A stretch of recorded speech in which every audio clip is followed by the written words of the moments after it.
नोटों पर गांधी जी की तस्वीर के आने का संदेश भारतीय मुद्रा और संस्कृति के विकास और परिवर्तन में एक महत्वपूर्ण मोमेंट रहा है। पहले नोटों पर अशोक स्तंभ का प्रतिष्ठान था, जो राष्ट्रीय और सांस्कृतिक मूल्य का प्रतीक माना जाता है। इस परिवर्तन के पीछे कई कारण और मूल्यांकन हैं, जो भारतीय समाज और अर्थव्यवस्था के परिवर्तन को दर्शाते हैं। तो दोस्तों, आइए जानते हैं इसके विषय में ऐसे ऐतिहासिक तथ्य नॉलेज फैक्ट 109 यूट्यूब चैनल पर। नोटों पर राष्ट्रपिता महात्मा गांधी की तस्वीर छापने से पहले भारतीय मुद्रा तंत्र में अशोक स्तंभ का स्थान बहुत ही महत्वपूर्ण था। अशोक स्तंभ, जिसे भारतीय नौसैनिक स्वाधीनता का प्रतीक माना जाता है, जो उस समय की राष्ट्रीय और सांस्कृतिक विरासत का प्रतिनिधित्व करता था। हालांकि समय के साथ बदलाव हुआ और नोटों का रंग और रूप दोनों ही बदला। एक आरटीआई के जवाब में केंद्र सरकार और रिजर्व बैंक ऑफ इंडिया ने बताया था, नोट की दाहिनी तरफ गांधी जी की तस्वीर छापने की सिफारिश 13 जुलाई 1995 को आरबीआई ने केंद्र सरकार को की थी। वहीं राष्ट्रपिता महात्मा गांधी की 125वीं जयंती के मौके पर अनेक बहुमूल्य तस्वीरें, लेख और संदेश देशवासियों को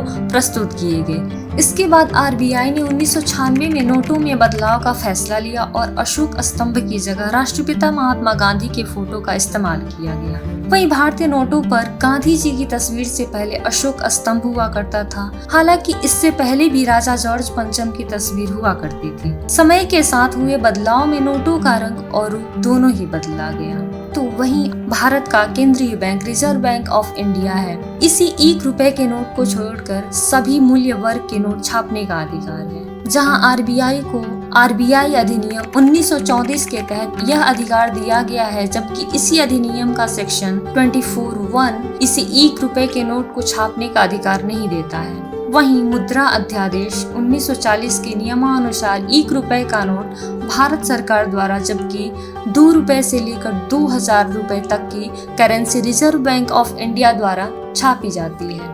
अतः भारत में 1 रुपए के नोट को वित्त मंत्रालय छापता है और उस पर वित्त सचिव के हस्ताक्षर होते हैं, न कि आरबीआई गवर्नर के। वहीं भारत के आजाद होने के बाद भी 2 साल तक ब्रिटेन के राजा जॉर्ज पंचम की तस्वीर वाली मुद्रा ही भारत में चलन में रही थी। उस समय रुपए की गणना 16 आने में होती थी, लेकिन 1957 के बाद इस प्रणाली को बदलकर दशमलव प्रणाली लाई गई और रुपए 100 पैसों में बदल दिया गया। वहीं सन 1949 में इसमें राजा जॉर्ज पंचम की तस्वीर को बदल दिया गया और नोटों पर अशोक स्तंभ छापा गया। वहीं एक आरटीआई के जवाब में केंद्र सरकार और रिजर्व बैंक ऑफ इंडिया ने बताया था, नोट की दाहिनी तरफ गांधी जी की तस्वीर को छापने की सिफारिश 13 जुलाई 1995 को आरबीआई ने केंद्र सरकार से की थी। इसके बाद आरबीआई ने 1996 में नोटों में बदलाव का फैसला लिया और अशोक स्तंभ की जगह राष्ट्रपिता महात्मा गांधी के फोटो का इस्तेमाल किया जाने लगा। करेंसी नोटों से अशोक स्तंभ को हटाया नहीं गया, बल्कि इसे नोटों के बाईं तरफ निचले हिस्से पर अंकित कर दिया गया।